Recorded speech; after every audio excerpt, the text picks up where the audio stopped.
Hello दोस्तों, स्वागत है एक बार फिर आपका एनबीई लर्निंग यूट्यूब चैनल पर। तो आज हम इस वीडियो में कक्षा 12वीं एनसीईआरटी के पॉलिटिकल साइंस यानी कि राजनीति विज्ञान के पार्ट दो ध्रुवीयता का अंत, इसके इम्पॉर्टेंट एमसीक्यू लेकर आए हैं। हालांकि एक वीडियो ऑलरेडी एमसीक्यू की अपलोड है, तो इस वीडियो में वो प्रश्न लिए गए हैं जो उस वीडियो में नहीं थे, और साथ में जो महत्वपूर्ण प्रश्न हैं उनको रिपीट किए गए हैं ताकि आपकी रिवीजन भी होती जाए, साथ साथ तैयारी भी होती जाए। और डिटेल अगर पार्ट चाहिए तो उसकी वीडियो भी अपलोड है। एनबीई लर्निंग के प्लेलिस्ट में जाइए, आपको सारी वीडियो मिलेंगी।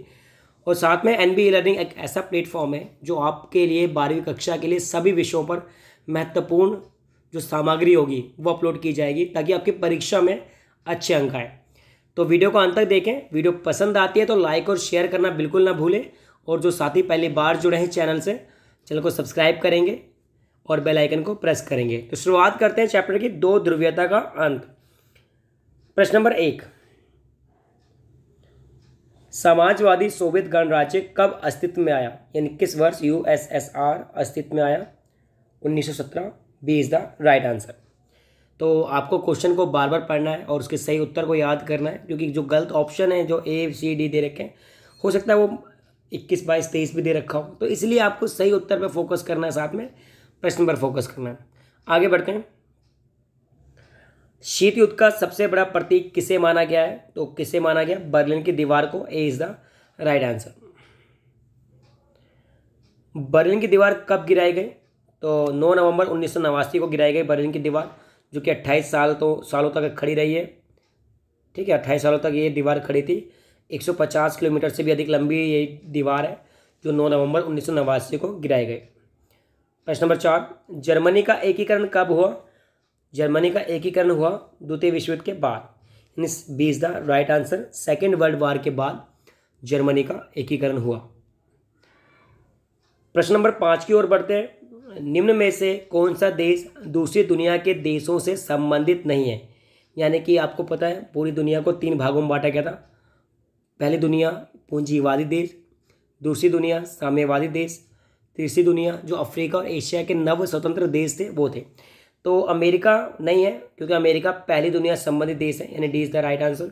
और उपरोक्त 3 किसके? तीसरी दुनिया के। तो दूसरी दुनिया से संबंधित कौन नहीं है? अमेरिका। आगे बढ़ते हैं। रूस की समाजवादी क्रांति कब हुई? यानी रूस में समाजवादी क्रांति कब हुई थी? 1917 में हुई थी। रूस की क्रांति के नाम से फेमस ये टाइम। तो 1917 में रूस की समाजवादी क्रांति हुई। प्रश्न नंबर 7 की ओर बढ़ते हैं। सोवियत संघ में किस दल का शासन था? B is the right answer. Communist party का शासन था।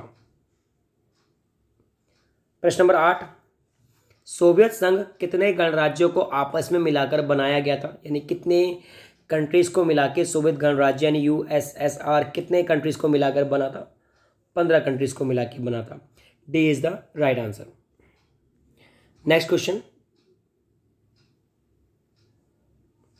सोवियत संघ का वह कौन सा गणराज्य था जो कि सभी फैसलों में अहम भूमिका निभाता था? 15 देश शामिल थे, लेकिन एक देश की तूती बोलती थी, यानी कि बहुत प्रभुत्व था, वो था रूस गणराज्य। ए इज द राइट आंसर। प्रश्न नंबर 10 की ओर बढ़ते हैं। गोर्बाचेव सोवियत संघ की कम्युनिस्ट पार्टी के महासचिव कब बने? यानी मिखाइल गोर्बाचेव सोवियत संघ की कम्युनिस्ट पार्टी के जो जनरल सेक्रेटरी हैं वो कब बने? 1980 के मध्य दशक में। ए इज द राइट आंसर। यानी कि 1985 के आसपास बने थे।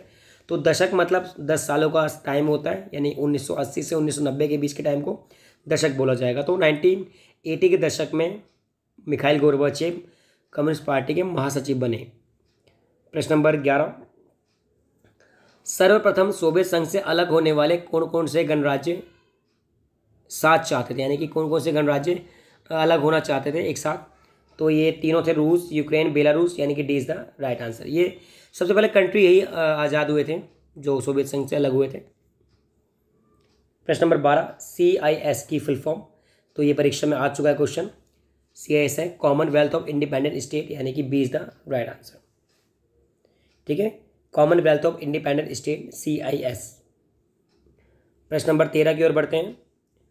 सोवियत संघ का उत्तराधिकारी कौन बना? इस सेम टू सेम क्वेश्चन आया हुआ था। रूस सोवियत संघ का उत्तराधिकारी बना। निम्न में से कौन सा कथन बर्लिन की दीवार से संबंधित नहीं है? तो बताना है कि 4 जो ऑप्शन है उनमें से कौन सा बर्लिन की दीवार से एसोसिएट नहीं करता। ऑप्शन में पढ़ रहा हूँ, बर्लिन की दीवार 1961 में बनी और पश्चिमी बर्लिन को पूर्वी बर्लिन से अलग करती। बिल्कुल सही है। तो 150 किलोमीटर से भी ज़्यादा लंबी दीवार है ये भी सही है। 28 वर्षों तक खड़ी रही, ये भी सही है। और 9 जनवरी 1989 को तोड़ दिया गया, 9 नवंबर को तोड़ा गया था बेटा, तो ये गलत है, यानी कि D is the right answer.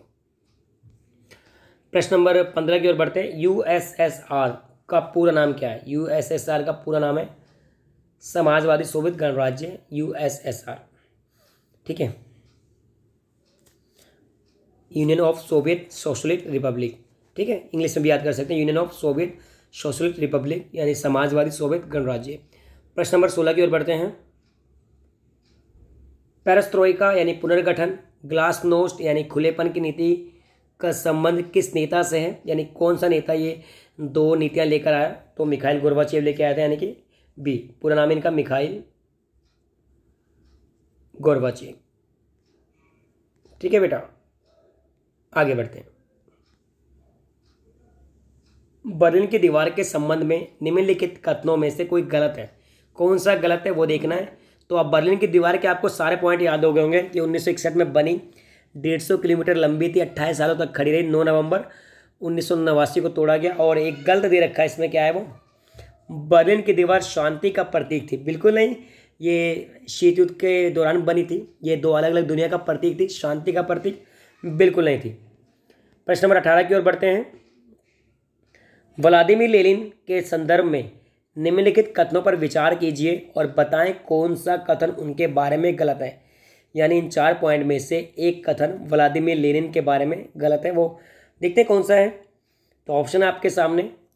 Living Bolshevik communist party के लेनिन बोल्शेविक कम्युनिस्ट पार्टी के संस्थापक थे, बिल्कुल सही। 1917 की रूसी क्रांति के नायक थे, बिल्कुल सही।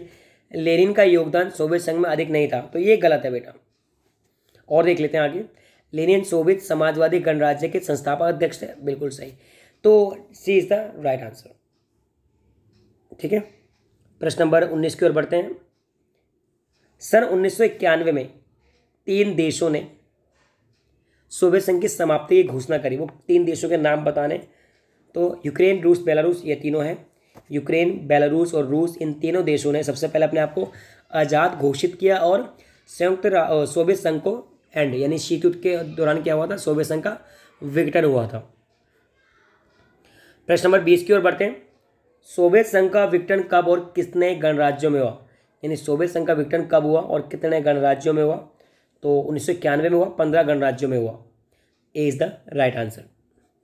वीडियो पसंद आए तो प्लीज़ लाइक तो ज़रूर दबा दें, और जो साथी देख रहे हैं पहली बार तो आपको क्वेश्चन इतने अच्छे लग रहे होंगे तो प्लीज़ सब्सक्राइब जरूर करें, ताकि मोटिवेशन मिलता रहेगा तो हम और मेहनत करते रहेंगे। आगे बढ़ते हैं। निम्नलिखित देशों के समूह में से कौन सा समूह बाल्टिक गणराज्यों के संदर्भ में नहीं है? जो बाल्टिक गणराज्य के नाम थे ना बेटा चैप्टर के एंड में, तो कौन सा समूह, इनमें से कंट्रीज के नाम है, कौन सा समूह बाल्टिक गणराज्यों में नहीं है? तो सी, एस्टोनिया, लिथुआनिया और लातविया। बाकी सब थे, यूक्रेन था, लातविया था, लिथुआनिया था, तो सब थे। यानी एस्टोनिया एक नया आ गया, वो नहीं था। एस्टोनिया, लिथुआनिया, लातविया ये नहीं थे बाल्टिक देशों में। तो प्रश्न नंबर 22 आसान है। लेनिन के उत्तराधिकारी कौन थे? तो कौन थे भाई? स्टालिन थे। ए इज द राइट आंसर। प्रश्न नंबर 23, निम्नलिखित घटनाओं को उनके वर्ष के साथ दर्शाया गया है, तो कौन सा गलत है? इसने पूछा कौन सा सम्मिलित नहीं है। बर्लिन की दीवार 1923 में गिरी, 1989 में गिरी, बिल्कुल सही। रूस की क्रांति सही, सोवियत संघ का विघटन सही। तो D is the right answer. सभी ठीक है भाई, है ना। 23 का डी। ये डेट वैसे याद कर लो आप, इससे 3 क्वेश्चन बन जाएंगे कि बर्लिन की दीवार कब गिरी? 9 नवंबर 1989 की। रूस की क्रांति 1917 को हुई और सोवियत संघ का विघटन 1991 में हुआ। प्रश्न नंबर 24, सोवियत संघ के विघटन के परिणामों में निम्नलिखित में से कौन सा गलत है? यानी कौन सा पॉइंट गलत है? जब सोवियत संघ का विघटन हुआ, उसके जो रिजल्ट निकले उसमें कुछ बातें निकली होंगी, लेकिन इनमें से कौन सा गलत है?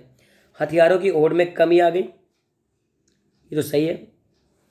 शक्तियों का केंद्रीय अमेरिका के चारों ओर था, ये भी सही है। सोवियत संघ का विघटन 15 गणराज्यों में हुआ, ये भी सही है। विश्व युद्ध की शुरुआत, तो ये गलत है। वर्ल्ड वार तो एंड ही हो गया था, शुरू था वो भी एंड हो गया था। प्रश्न नंबर आपका 25, निम्नलिखित में से कौन सा सोवियत संघ के विघटन का कारण है, यानी इनमें से क्या वो कारण रहा है जिसे सोवियत संघ टूट गया 15 देशों में? कम्युनिस्ट पार्टी का अंकुश, रूस की प्रमुखता, क्या ये सही है? नहीं, ये इतना खास नहीं है। सोवियत इतना खास नहीं, पर खास तो है। सोवियत प्रणाली का सत्तावादी पार्टी का जनता के प्रति जवाब देना होना, बिल्कुल सही। तकनीक में पश्चिमी देशों से पीछे हो जाना और राष्ट्रवादी संप्रभुता की भावना का उदय, तो D is the right answer. सारे ही मैच कर रहे हैं कि कम्युनिस्ट पार्टी का अंकुश हो गया था रूस पर और 15 देशों में सिर्फ रूस की ही चलती थी। तो ये सारे पॉइंट इंपॉर्टेंट हैं जो कि सोवियत संघ के विघटन का कारण रहे हैं। प्रश्न नंबर 26, शॉक थेरेपी का मॉडल किसके द्वारा तैयार किया गया था? सभी को पता है, विश्व बैंक और अंतर्राष्ट्रीय मुद्रा कोष, वर्ल्ड बैंक और IMF। प्रश्न नंबर 27, शॉक थेरेपी के परिणामों में निम्नलिखित में से कौन सा गलत है, यानी कौन सा गलत है वो बताना है आपको। पूर्णतः असफल और रूस का औद्योगिक ढांचा चरमरा गया, ये तो सही है। खाद्यान्न संकट, माफिया वर्ग का उदय, ये भी सही है। समाज कल्याण की व्यवस्था नष्ट हो गई, उद्योगों को पौने पौने दामों पर बेचा गया, जिसे विश्व इतिहास की ग्रास सेल भी कहते हैं, तो D is the right answer. प्रश्न नंबर 28, विश्व में सत्ता के दो केंद्रों या ध्रुवों का होना कहलाता है दो ध्रुवीयता, क्या कहलाता है? दो ध्रुवीयता। 28 का सी इज द राइट आंसर। प्रश्न नंबर 29, सोवियत प्रणाली की विशेषताओं में से निम्नलिखित में से कौन सा सही नहीं है, यानी सोवियत प्रणाली की कुछ खास बातें कौन सा सही नहीं है? न्यूनतम जीवन स्तर की सुविधा, बिल्कुल सही। उन्नत संचार प्रणाली, बेरोजगारी का ना होना, ये भी सही था।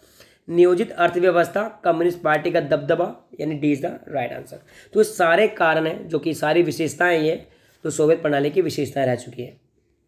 प्रश्न नंबर 30 की ओर बढ़ते हैं। वर्तमान राजनीतिक परिप्रेक्ष्य को देखते हुए इसे कितने ध्रुवीयता विश्व की संज्ञा दी गई है, यानी कि वर्तमान में कितने ध्रुव हैं, कितने ध्रुव हैं? बहुत ध्रुव है। इंडिया भी बन रहा है, चाइना भी अपने आप को, जापान भी, अमेरिका भी, सब लगे पड़े, तो बहुध्रुवीयता देश है। प्रश्न नंबर 31, सन 1991 में युगोस्लाविया की विखंडन से निर्मित वो देश कौन से थे? सॉरी, वो नहीं हुआ, दो देश कौन से थे? थोड़ा मिस्टेक हो जाता है, इसको मानो आप। तो सन 1991 में युगोस्लाविया से विखंडित दो देश, यानी युगोस्लाविया दो देशों में बट गया, बोस्निया और हर्जेगोविना। बोस्निया और हर्जेगोविना ये दो कंट्रीज थी जो कि युगोस्लाविया के टूटने से बने। प्रश्न नंबर 32, कीजिए कि सोवियत संघ से अलग हुए मध्य एशियाई देशों के समूह, यानी कि मध्य एशिया कुछ देश थे जो सोवियत संघ से अलग हुए, 15 देशों में शामिल थे। ये देश कौन थे? ताजिकिस्तान, यूक्रेन और जॉर्जिया। ये आपका सही आंसर है। ताजिकिस्तान, यूक्रेन और जॉर्जिया कंट्री जो मध्य एशिया के थे और सोवियत संघ का पार्ट है, जो 1991 में आज़ाद हुए। प्रश्न नंबर 33 की ओर बढ़ते हैं। अरब स्प्रिंग शब्द किसके लिए प्रयोग में लाया जाता है? बहुत ही महत्वपूर्ण है कि अरब में 18वीं शताब्दी में हुई क्रांति के लिए प्रयोग में लाया जाता है, बिल्कुल गलत है। 19वीं शताब्दी में हुई क्रांति के लिए प्रयोग में लाया जाता है, बिल्कुल गलत है। 20वीं शताब्दी में, बिल्कुल गलत है। तो क्या है आंसर? कोई है? D is the right answer, उपरोक्त में से कोई नहीं। अरब स्प्रिंग का आरंभ कब से माना जाता है? कब से अरब स्प्रिंग का आरंभ हुआ? तो 2009 से। 2009 से अरब स्प्रिंग का आरंभ हुआ। ट्यूनीशिया में अरब क्रांति किसके विरोध में हुई थी? ट्यूनीशिया में जो अरब क्रांति हुई थी किसके विरोध में? 2010 में टॉप पे था, 2009 में स्टार्टिंग हुई थी इसकी। ठीक है, आगे बढ़ते हैं। क्वेश्चन नंबर, एक मिनट, इसको थोड़ा मिस्टेक है बेटा इस क्वेश्चन में। तो अरब स्प्रिंग शब्द किसके लिए प्रयोग में लाया जाता है? मैं अपनी गलती मानता हूँ, सी आएगा इसका। 20वीं शताब्दी में हुई क्रांति के लिए, जो कि अरब देशों में हुआ था। ठीक है, और 34 का जो आंसर है वो भी थोड़ा करेक्ट करता हूँ मैं, 2010 से, यानी कि अरब स्प्रिंग का आरंभ 2010 से माना जाता है। प्रश्न नंबर 35 की ओर बढ़ते हैं। ट्यूनीशिया में आरंभ अरब क्रांति किसके विरोध में हुई? तो तानाशाही, मानवाधिकार का उल्लंघन, बिल्कुल सही। राजनीतिक भ्रष्टाचार, बेरोजगारी, ये भी सही। बहाल अर्थव्यवस्था, बदहाल कहेंगे, बदहाल अर्थव्यवस्था यानी बुरी अर्थव्यवस्था, यानी D is the right answer. फिर भी एक बार याद करवाता हूँ, जो ट्यूनीशिया में क्रांति हुई थी तानाशाही, मानव अधिकारों के उल्लंघन से, राजनीतिक रूप से भ्रष्टाचार फैल गया था, बेरोजगारी बहुत ज़्यादा थी, बदहाल अर्थव्यवस्था यानी अर्थव्यवस्था बहुत गिर गई थी, और स्थानीय कारण थे। यानी उपरोक्त सभी। D is the right answer. प्रश्न नंबर 36, होस्नी मुबारक का संबंध किस देश से है? तो ये प्रश्न भी आ चुका है परीक्षा में आपके। मिस्र के अध्यक्ष थे होस्नी मुबारक। प्रश्न नंबर 37, अरब स्प्रिंग का प्रभाव अन्य किन क्षेत्रों में देखा जाता है? यमन, लीबिया, सीरिया, सभी में। तो D is the right answer. प्रश्न नंबर 38, अरब स्प्रिंग के उद्देश्य क्या थे? अरब स्प्रिंग के उद्देश्य क्या थे? लोकतंत्र की स्थापना, सही है। जनता सरकार जनता की आकांक्षाओं को पूरा करे, ये भी सही है। तानाशाही का खात्मा, यानी तीनों ही पॉइंट बिल्कुल सही है। D is the right answer. प्रश्न नंबर 39 की ओर बढ़ते हैं। निम्नलिखित में से कौन सा सोवियत प्रणाली से संबंधित नहीं है? 1917 की समाजवाद क्रांति के बाद अस्तित्व में आया। कौन? सोवियत संघ। बताएं सही है ये कि नहीं है? तो ये सही नहीं है। सॉरी, इसने पूछा है संबंधित नहीं है। बिल्कुल हाँ, तो इससे संबंधित नहीं है, बिल्कुल सही है। आगे बढ़ते हैं। यह क्रांति पूंजीवादी के विरोध में थी, बिल्कुल। समाजवाद के आदर्शों, समतामूलक समाज की, तो इसमें अर्थव्यवस्था अनियंत्रित थी। तो D is the right answer, जो कि इससे संबंधित नहीं है। सोवियत प्रणाली से क्या संबंधित नहीं है? अर्थव्यवस्था अनियंत्रित और अव्यवस्थित थी। प्रश्न नंबर 40 की ओर बढ़ते हैं। निम्नलिखित में से कौन सा सोवियत संघ के विघटन के कारण से संबंधित नहीं है? यानी कौन सा कारण जो कि सोवियत संघ के विघटन से नहीं है कि कम्युनिस्ट पार्टी ने 90 सालों तक प्रभुत्वकारी शासन किया? ये संबंध नहीं है। D is the right answer. प्रश्न नंबर 41, पश्चिमी एशियाई देशों में लोकतांत्रिकरण की शुरुआत कब से मानी जाती है? कब से मानी जाती है? तो सही उत्तर है डी, यानी कि 21वीं शताब्दी से, मुख्य रूप से 2009 और 2010 के बाद। तो 21वीं शताब्दी इज द राइट आंसर। ठीक है, आगे बढ़ते हैं। प्रश्न नंबर 42, 2009 में पूर्व अरब देशों में किस प्रकार के शासन प्रणाली को देखा जा सकता है? तो किस प्रकार के शासन प्रणाली को देखा जा सकता है? तानाशाही। तानाशाही थी 2009 से पहले, फिर 2009 के बाद दस्तक क्रांति शुरू हुई। ट्यूनीशिया में विद्रोह की शुरुआत का तत्कालीन कारण क्या था? डी, 14 दिसंबर 2010 को मोहम्मद बाऊजीजी की आत्मदाह, जो कि यहाँ के एक व्यक्ति थे, मोहम्मद बाऊजीजी ने आत्मदाह कर लिया 14 दिसंबर 2010 को। तो ये बहुत ज़्यादा फैल गया। 1979 के पश्चात से मिस्र में लंबे समय तक सत्ता में रहे नेता का नाम? इन 1979 के बाद मिस्र के जो लंबे टाइम तक नेता रहे उनका नाम क्या है? Hosni Mubarak. जब भी मिस्र का नाम है होस्नी मुबारक लगा देना। आगे बढ़ते हैं। 45, जनता की पुकार शासन का खात्मा हो, ये नारा किस क्रांति के संदर्भ में दिया गया? जनता की पुकार शासन का खात्मा हो, यानी कि Arab spring. Very good, A is the right answer. ठीक है, आगे बढ़ते हैं। अरब क्रांति के मुख्य कारण क्या थे?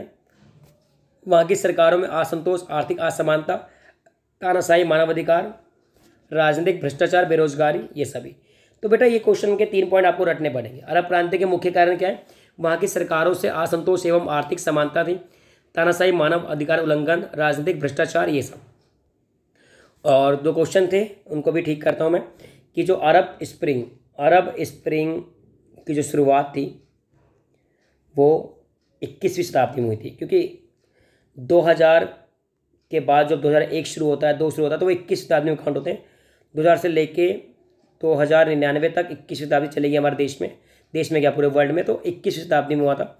अगर क्वेश्चन जो बच्चे गलत देखा है तो उसको ठीक कर लें कि अरब स्प्रिंग की शुरुआत 21वीं शताब्दी में हुई थी, और जो अरब स्प्रिंग की वास्तव में ईयर में शुरुआत होती है वो 2009 में हुई थी।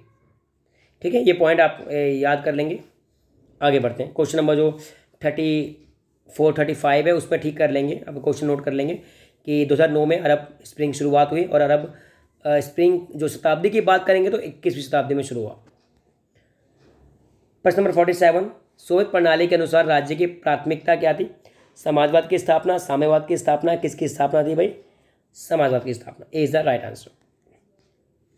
यल्तनिस किस वर्ष रूस के राष्ट्रपति बने? ये भी आएगा कि यल्तनिस किस वर्ष रूस के राष्ट्रपति बने? 1991 में, यानी कि रूस के पहले राष्ट्रपति, जब रूस आज़ाद हुआ तो पहले राष्ट्रपति यल्तनिस, बोरिस यल्तनिस। ठीक है बेटा, आगे बढ़ते हैं। प्रश्न नंबर 49, मध्य एशिया में ताजिकिस्तान कितने वर्षों तक गृह युद्ध की चपेट में रहा? ताजिकिस्तान, ये क्वेश्चन आ चुका है 10 वर्ष तक, 1990 से 2001। ये आपको डेट भी याद रखनी है और 10 वर्ष तक रहा। ठीक है बेटा, आगे बढ़ते हैं।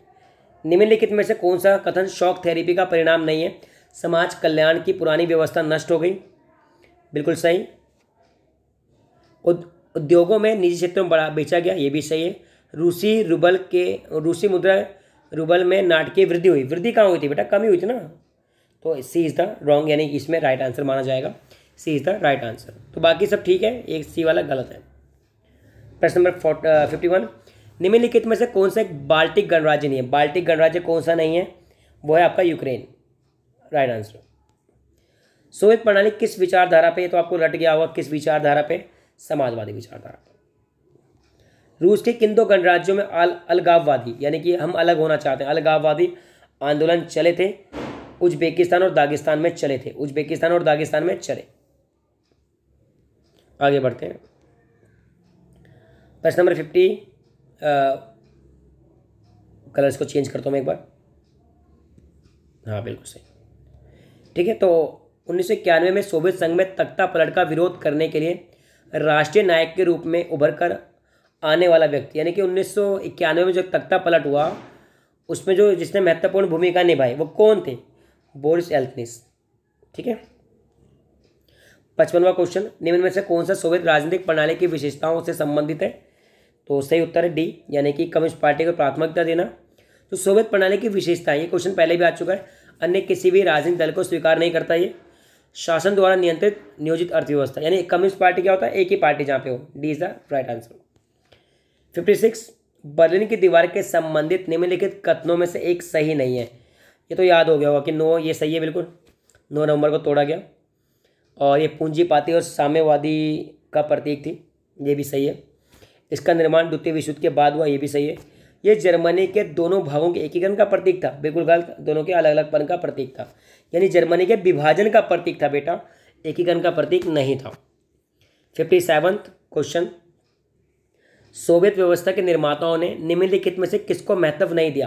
तो किसको महत्व नहीं दिया? निजी संपत्ति की समाप्ति, ये तो सही था। समानता के सिद्धांत पर समाज का निर्माण, ये भी सही था। विरोधी दल प्रतिपक्ष को कोई स्थान नहीं, तो इस पे अर्थव्यवस्था पर राज्य को कोई नियंत्रण नहीं, जबकि पूरा ही नियंत्रण राज्य का था अर्थव्यवस्था में। सोवियत प्रणाली बेटा ऐसी प्रणाली थी जहाँ पे सभी कुछ सरकार के हाथों में था, और एक ही पार्टी थी, कोई दूसरी पार्टी चुनाव नहीं लड़ सकती, जैसे आजकल चाइना में हो रहा है। 15 कंट्री से मिलकर सोवियत गणराज्य 1917 में बना, 1991 में इसका एंड हो गया। निम्न में से कौन सा इतिहास की सबसे बड़ी ग्रास सेल के नाम से फेमस है? ये वाला है कि रूसी मुद्रा रुपये में गिरावट के कारण लोगों की जमा पूंजी समाप्त हो गई। जो जमा पूंजी समाप्त हो गई तो जितने उद्योग धंधे थे बेटा औने पौने दामों पर बेचे गए, यानी कि रूसी मुद्रा में बहुत गिरावट। रूस की मुद्रा क्या है? रूबल। ये याद रखना, रूस की मुद्रा क्या है? रूबल। यहाँ पे रुपया चलता है, वहाँ पे रूबल चलता है। क्वेश्चन नंबर 59, साम्यवादी गुट के विघटन का प्रमुख अंतर्राष्ट्रीय प्रभाव पड़ा। तो क्या प्रभाव पड़ा? एक ध्रुवीय विश्व बन गया। भाई 2 ध्रुवीय थे, जब 1991 में साम्यवादी एंड हो गया तो अमेरिका बना, यानी एक ध्रुवीय विश्व हुआ। प्रश्न नंबर 60 और लास्ट प्रश्न इस वीडियो का, सोवियत अर्थव्यवस्था की प्रकृति के बारे में निम्नलिखित में से कौन सा कथन गलत है? यानी जो सोवियत अर्थव्यवस्था के बारे में नहीं बताता वो कौन सा कथन है? जनता को आर्थिक आज़ादी थी, बिल्कुल नहीं थी। जनता को आर्थिक आज़ादी बिल्कुल नहीं थी। ठीक है, और जो क्वेश्चन मुझे छूट गया बता रहा हूँ मैं आपको। एक तो ये कि अरब स्प्रिंग के बारे में परीक्षा में जरूर आएगा। अरब स्प्रिंग की शुरुआत 2009 में शुरू हो गई थी। तो 2009 में याद करना कि अरब स्प्रिंग 2009 में शुरू हुआ था, यानी कि 21वीं शताब्दी में। 21वीं शताब्दी में, तो ये 2 पॉइंट याद करना। अरब स्प्रिंग 2009 यानी 21वीं शताब्दी में शुरू हुआ।